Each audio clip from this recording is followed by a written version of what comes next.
बोले जाओ। जननी भवन गए प्रभु चले नाई पद शीश। माताओं ने क्यों नहीं रोका?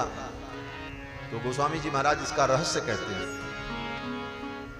कि ये चारों कुमार जब छोटे बालक थे तो एक दिन अयोध्या में एक ज्योतिषी जी आए और वो ज्योतिषी जी कोई और नहीं थे, भगवान शंकर ही अयोध्या में ज्योतिषी बनकर के आए।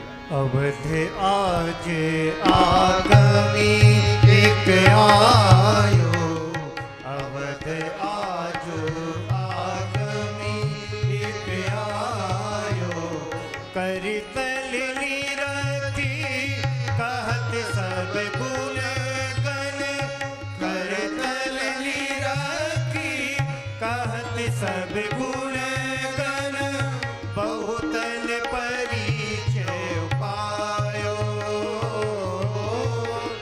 बहुतन परिचय पायो,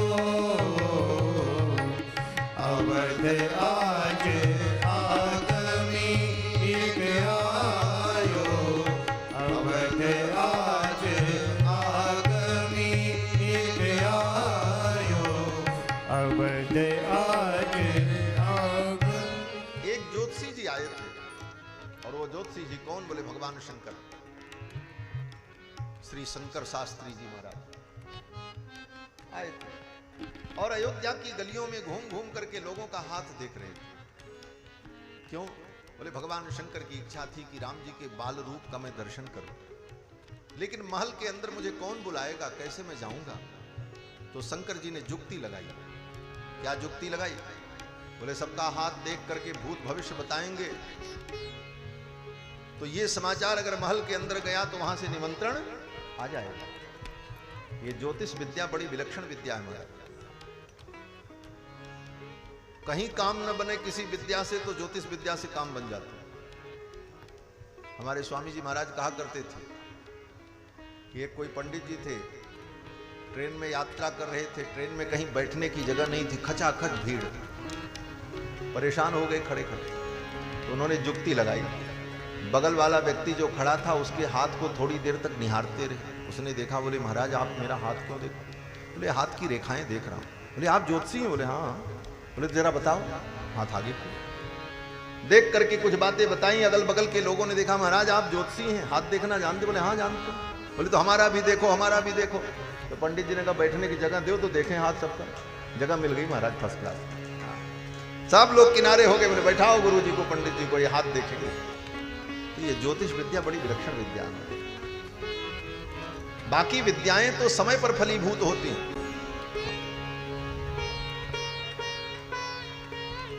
वेद विद्या पढ़ लिख करके व्यक्ति जब परिपुष्ट होता है तब वो फल देती है। आयुर्वेदो यदा कदा, आयुर्वेद विद्या जो है वो कभी कभी फलवती होती है, क्योंकि रोज लोग बीमार थोड़ी होते हैं, तो कभी कोई बीमार होगा तब आएगा। लेकिन ज्योतिष विद्या निरंतर, ज्योतिष विद्या तो निरंतर फलदायिनी है, जहां चाहो वहीं ये फल देती है। भगवान शंकर ने सोचा ज्योतिषी बनकर के चलने में भलाई आए। अयोध्या की गलियों में घूम घूम करके हाथ देखने लगे, भूत भविष्य वर्तमान सब बताने लगे। अब तो महाराज पूरी अयोध्या में हल्ला हो गया, ऐसे ज्योतिषी बाबा आए। ये सूचना महल के अंदर भी गई। महारानी कौशल्या को पता चला एक ज्योतिषी जी आए हैं, अयोध्या की गलियों में घूम रहे हैं, लोगों का हाथ देख करके भूत भविष्य बता रहे हैं। महारानी कौशल्या ने दासी को भेजा और कहा जाओ ज्योतिषी जी को आदर पूर्वक बुला करके महल के अंदर ले आओ। महल से निमंत्रण आ गया। न किसी के बाली पाए पखारी, पूजतियो आसन पाए पखारी, पूजतियो आसन, असन बसन पहरायो, असन बसन पहरायो,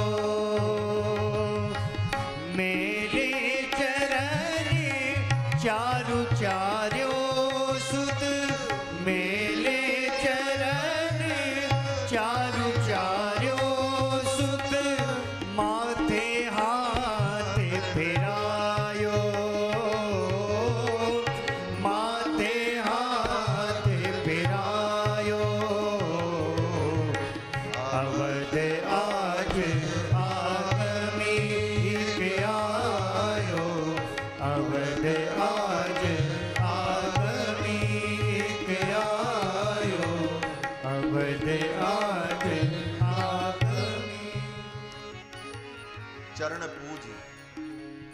ज्योतिषी जी को बुलाया, चरण बंदन किया, आसन दिया और फिर असन भोजन कराया, बसन पहिरायो, सुंदर पीतांबर भेंट किया, दक्षिणा चढ़ाई और तब अपने चारों पुत्रों को ला करके ज्योतिषी जी के सामने बैठाया और कहा, महाराज मेरे बेटों के सिर पे आप हाथ रख दो। भगवान शंकर ने उन बालकों के सिर पर हाथ रखा और ज्यों ही भगवान रघुनंदन का स्पर्श किया, भगवान शंकर आनंद विभोर हो गए। फिर मैया कौशल्या ने कहा, महाराज हमने सुना है आप बड़े अच्छे ज्योतिषी, कुछ भाग्य बताओ। ज्योतिषी जी ने कहा, किसका भाग्य? आपका भाग्य? आपका भाग्य तो ब्रह्मा भी वर्णन नहीं कर सकते। आपका जो सौभाग्य है उसका वर्णन तो ब्रह्मा विधाता भी नहीं कर सकते। मैं साधारण ज्योतिषी क्या करूं? परब्रह्म परमात्मा जिसके पुत्र हो उसके भाग्य का कौन वर्णन करे?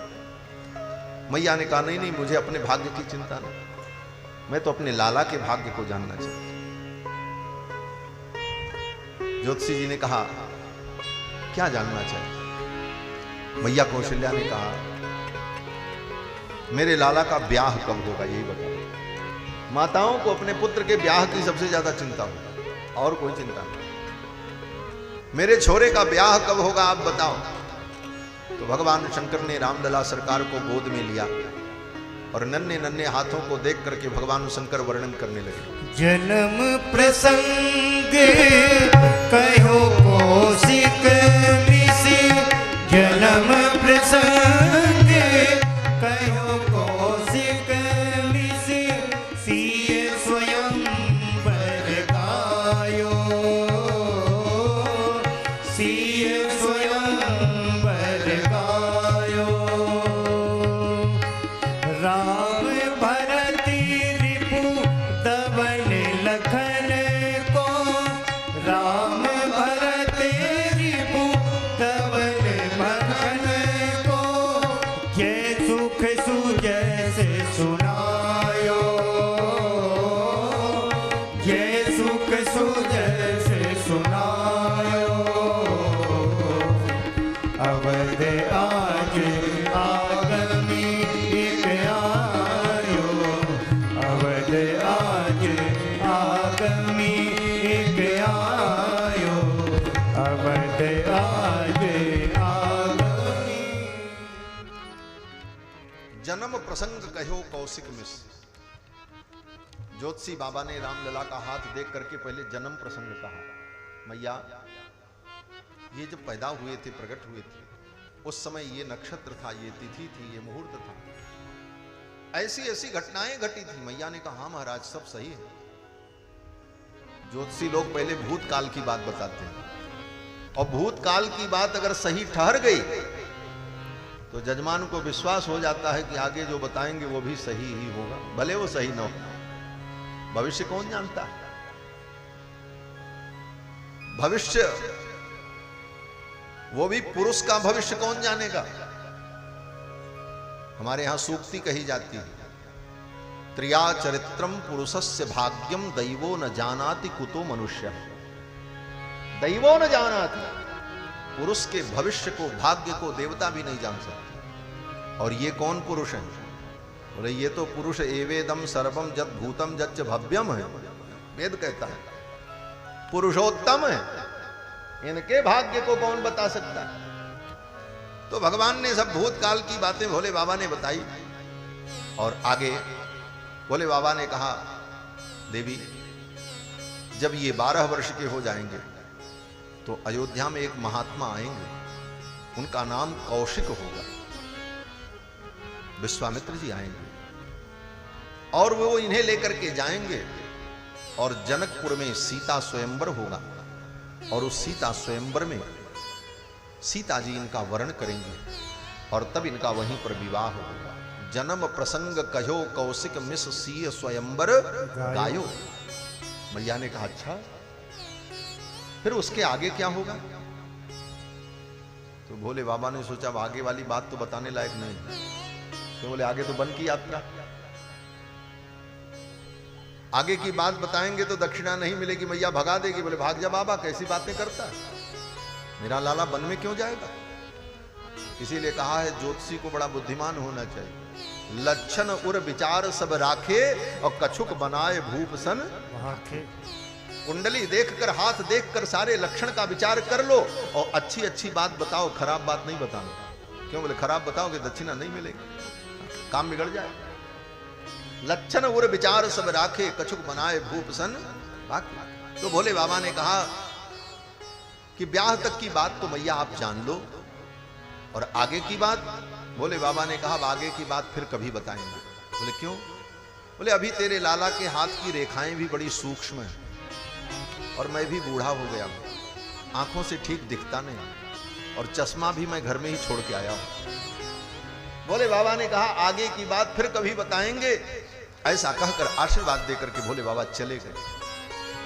मैया को मालूम कि जब विश्वामित्र नाम के कोई महात्मा आएंगे और मेरे राम को और लक्ष्मण को ले जाएंगे तो फिर ब्याह करा करके ही ले आएंगे। तो विश्वामित्र जी दरबार में आए, उनका सम्मान हो रहा था, पूजन चल रहा था। सूचना अंतःपुर में पहुंची, माताएं प्रसन्न हो गई।